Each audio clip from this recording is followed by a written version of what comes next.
नमस्कार, मैं हूं तान्या खन्ना। शुरुआत इस वक्त की सबसे बड़ी खबर के साथ। आईपीएल स्पॉट फिक्सिंग मामले की सुनवाई के दौरान सुप्रीम कोर्ट में कप्तान महेंद्र सिंह धोनी का नाम सामने आया है। याचिकाकर्ता के वकील हरीश साल्वे ने कहा कि धोनी ने मयप्पन को बचाने के लिए मुद्गल कमेटी से झूठ बोला। साल्वे ने इसे कॉन्फ्लिक्ट ऑफ इंटरेस्ट यानी कि हितों के टकराव का मामला बताया।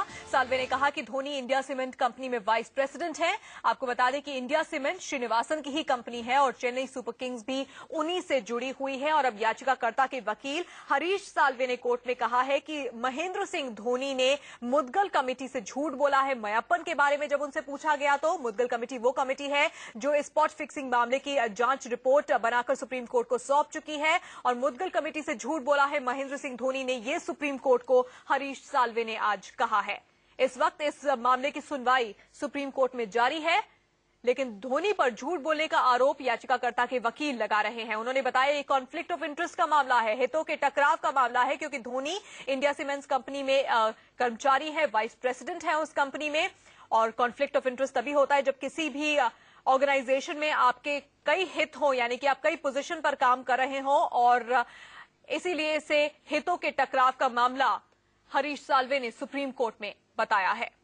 तो इस वक्त की बड़ी खबर, एक तरफ तो सवाल यह है कि श्रीनिवासन का क्या होगा, क्योंकि इस मामले की सुनवाई के दौरान जो ऑब्जर्वेशन कोर्ट ने दिया था उससे साफ हो गया था कि सुप्रीम कोर्ट का कहना है कि श्रीनिवासन को पद छोड़ना चाहिए ताकि निष्पक्ष जांच हो। वहीं दूसरी तरफ बड़ी खबर, क्या धोनी ने इस मामले की जांच के दौरान झूठ बोला।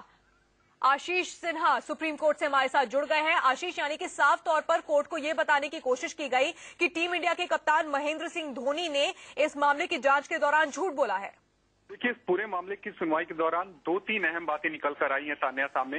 सबसे बड़ी बात कि एन श्रीनिवासन ने बीसीसीआई की तरफ से एक प्रपोजल दिया गया सुप्रीम कोर्ट में सुबह 10:30 बजे, जिस प्रपोजल सुप्रीम कोर्ट में सबमिट किया गया, जिसके हिसाब से कयास लगाए जा रहे हैं कि एन श्रीनिवासन अपने पद से इस्तीफा नहीं देंगे, ये साफ हो चुका है।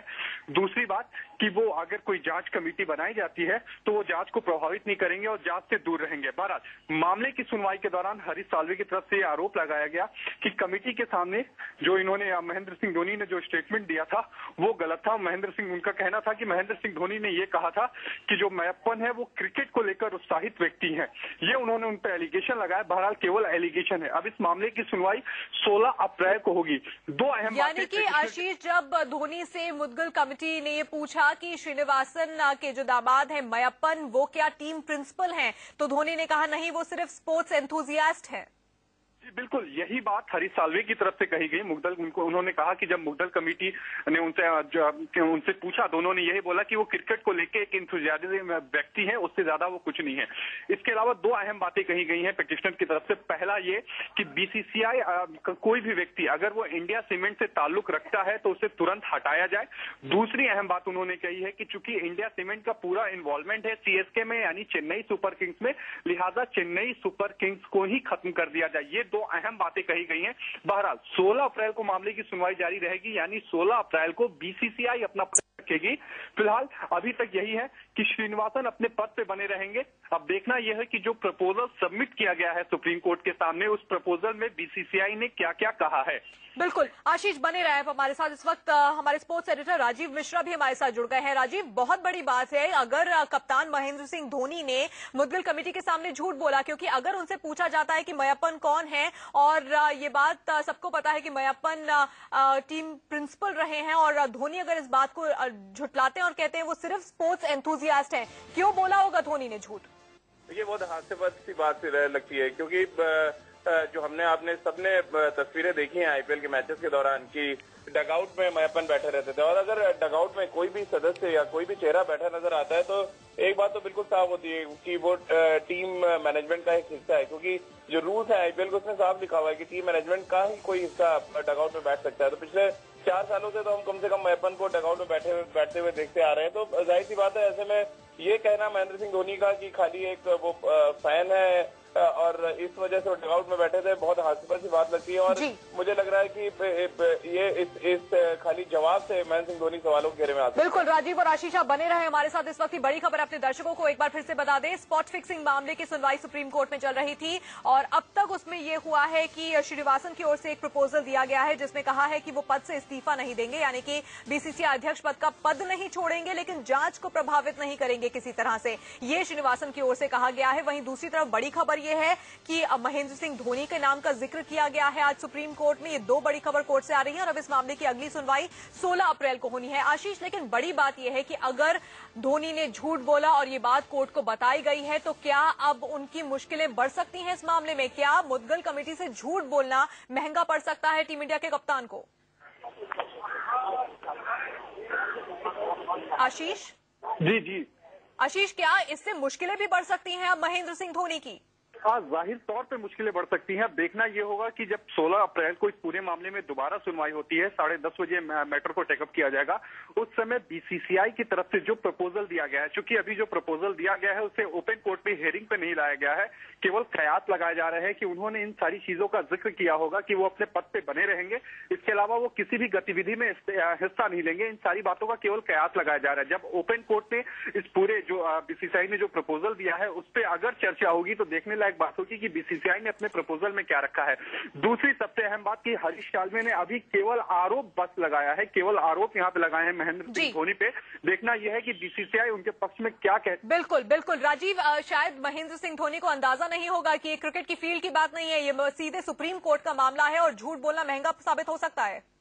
और ये मानने में कोई गुरेज भी नहीं होना चाहिए था महेंद्र सिंह धोनी को। ताना है कि वो टीम मैनेजमेंट का हिस्सा थे और उनको फिर जो फिक्सिंग विवाद उठा तब उनको टीम से हटाया गया। अगर वो साफ गोई से इस तरह का जवाब देते हो शायद उन पर इतने सवालों के घेरे में नहीं आते महेंद्र सिंह धोनी। अब क्योंकि जवाब उन्होंने एक ऐसा जवाब दिया है जिसके तथ्य प्रूफ तमाम तस्वीरें खुद बयां कर रही हैं। ऐसे में जाहिर सी बात है सुप्रीम कोर्ट की जो जांच कमेटी है वो सवाल करेगी महेंद्र सिंह धोनी से कि आप आखिर इतना बड़ा जो सच है उसको छुपाने की कोशिश क्यों कर रहे हैं। बिल्कुल राजीव, हमारे दर्शकों को एक बार समझाइए कि ये पूरा मामला है क्या, क्यों महेंद्र सिंह धोनी को झूठ बोलना पड़ा, किस तरह की पोजीशन उनकी इंडिया सीमेंट्स में है, और अगर हम इंडिया सीमेंट्स की बात करें, श्रीनिवासन की बात करें, मयप्पन की बात करें और चेन्नई सुपर किंग्स की बात करें, किस तरह का रिलेशनशिप इन चारों में है? देखिए, महेंद्र सिंह धोनी सबसे इम्पोर्टेंट बात यह है कि इंडियन सीमेंट जो चेन्नई सुपर किंग्स का मालिकाना हक रखती है उसी इंडियन सीमेंट में वो डायरेक्टर के पद पर हैं और इसके अलावा वो चेन्नई सुपर किंग के कप्तान है। और हम सब जानते हैं कि मयप्पन जो पिछले 4 या 5 सालों से टीम मैनेजमेंट का हिस्सा थे और जब कभी भी आप उसकी वेबसाइट खोलेंगे चेन्नई सुपर किंग की तो उसमें टीम प्रिंसिपल के नाम पर मयप्पन का नाम आता था, जो बाद में जैसी फिक्सिंग में विवाद हुआ था, तान्या आप भी लगातार फॉलो कर रही थी, उनका नाम उसके बाद हटा दिया गया तुरंत। और ये बात सबसे पहले इंडिया न्यूज ने प्रूव भी की थी इस बात को कि 15 मिनट पहले जब फिक्सिंग विवाद उठा था और उनका नाम आया था उसको उस नाम को वहां से हटा के दिया गया। तो कुल मिलाकर जो बीसीसीआई प्रेसिडेंट है जो इंडियन सीमेंट का मालिकाना हक रखते हैं और इंडियन सीमेंट जो चेन्नई सुपर किंग का मालिकाना हक रखती है, ये सब एक तरह से हम कह सकते हैं एक ऐसा चक्रव्यूह है जो आपस में ही घूमता रहता है और यहाँ से निकलने का रास्ता ना तो मयप्पन के पास है और ना ही बीसीसीआई अध्यक्ष श्रीनिवासन के पास। और इनको निकालने की कोशिश क्योंकि महेंद्र सिंह धोनी अब कर रहे हैं तो जाहिर सी बात है फिर कप्तान सवालों के घेरे में आएंगे। बिल्कुल राजीव, और यही चक्रव्यूह जिसका आप जिक्र कर रहे हैं, क्या यही चक्रव्यूह एक बहुत बड़ी वजह है कि श्रीनिवासन अपना पद नहीं छोड़ना चाहते हैं? चाहे कुछ हो जाए, श्रीनिवासन पद छोड़ने को राजी नहीं होते हैं। पिछली बार भी हमने देखा कि उन्होंने कहा कि वर्किंग प्रेसिडेंट आ जाएगा, मैं पद नहीं छोड़ूंगा। इस बार भी सुप्रीम कोर्ट के सामने ये कह दिया है कि मैं जांच को प्रभावित नहीं करूंगा लेकिन पद नहीं छोड़ूंगा। इतना क्या दिक्कत है श्रीनिवासन को पद छोड़ने में? देखिए ताने, जो सबसे इम्पोर्टेंट मुद्दा है वो है पावर का, क्योंकि अगर वो बीसीसीआई के अध्यक्ष पद से इस्तीफा देते हैं तो अब से लगभग 1 या 1.5 महीने के बाद उनको आईसीसी का चेयरमैन की कुर्सी संभालनी है। तो जाहिर सी बात अगर आप बीसीसीआई के अध्यक्ष पद से हटते हैं तो फिर आप आईसीसी के चेयरमैन नहीं बन सकते हैं। तो ये एक बड़ी वजह है। और दूसरी वजह बिल्कुल साफ है, पारिवारिक है। मयप्पन से भले ही वो ऑन रिकॉर्ड पल्ला झाड़ है लेकिन अगर घर पे जाएंगे तो जवाबदेही उनकी बनती है और हर हाल में वो ये कोशिश करेंगे कि मयप्पन और उसके साथ साथ महेंद्र सिंह धोनी पर किसी भी तरह की कोई आंच ना पड़े। बिल्कुल। तो राजीव बता रहे हैं कि क्यों आखिर श्रीनिवासन पद नहीं छोड़ना चाहते हैं, लेकिन राजीव बड़ी बात यह भी है कि श्रीनिवासन को हो सकता है पद छोड़ने के लिए मजबूर होना पड़े। सुप्रीम कोर्ट जिस तरह से कड़ा रुख इस मामले में अपना रहा है, और जब इस मामले की सुनवाई हुई थी तो ऑब्जर्वेशन में भी कहा था कि श्रीनिवासन को अलग होना चाहिए अध्यक्ष पद से।